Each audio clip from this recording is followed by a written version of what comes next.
Veremos aqui agora os tipos de personalidade para que nós possamos então compreender mais esses níveis de liderança, de líder e liderados.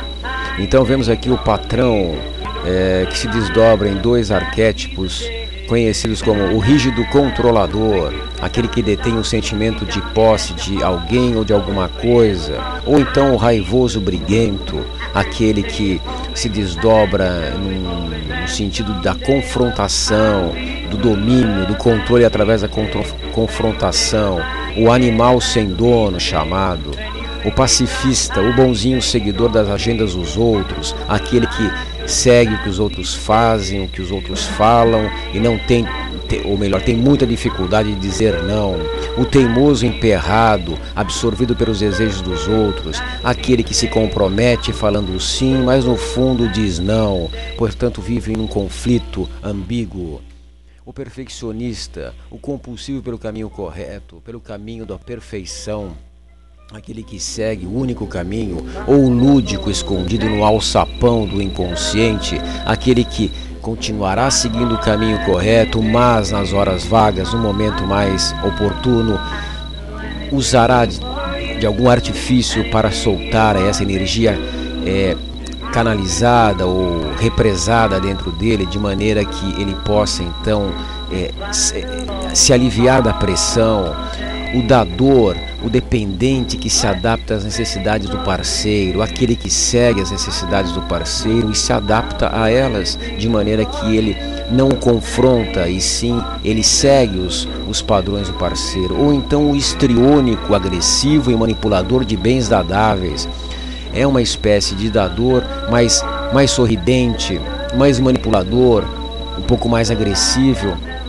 Vai dar as coisas porque faz parte de sua personalidade, mas também irá cobrar um preço por isso, pois ele precisa ser amado e aceito como todos, mas em função do que faz, em função do que dá.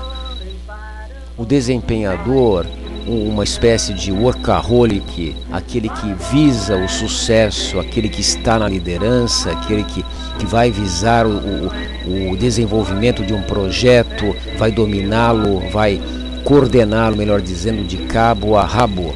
Esse seria uma espécie de arquétipo do desempenhador. O outro seria um camaleão, promotor de tarefas, que de certa maneira é aquele que veste vários papéis ou vários eus, visando promover as tarefas, fazer com que as tarefas sejam cumpridas.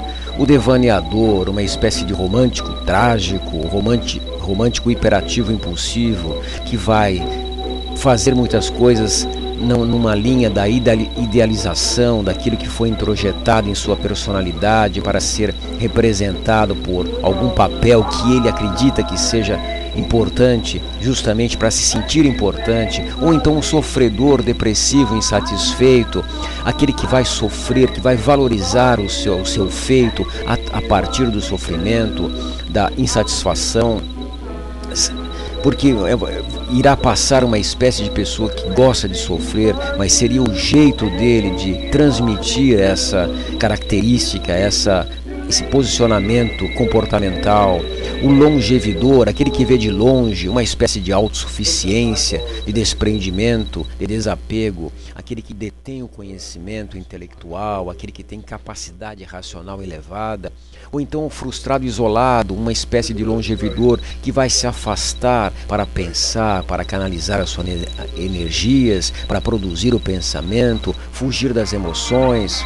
O legalista, uma espécie de tipo que se desdobra no paranoico, aquele que é perseguido por ideias fixas de medo, de perigo, de risco, que vai seguir esse padrão. Ou então aquele advogado do diabo, que é uma espécie de questionador, que tudo irá levantar, que irá checar, verificar à luz de sua realidade, à luz de seu questionamento. O latidudinário, uma espécie de genial vagabundo, uma espécie de Carlitos e Charlie Chaplin. Ele irá desenvolver uma espécie de produção de ideias, de associações prazerosas, ou aquele que tem tudo na cabeça, aquele que consegue fornecer ideias, inovar, pensar positivamente, viver em função do prazer.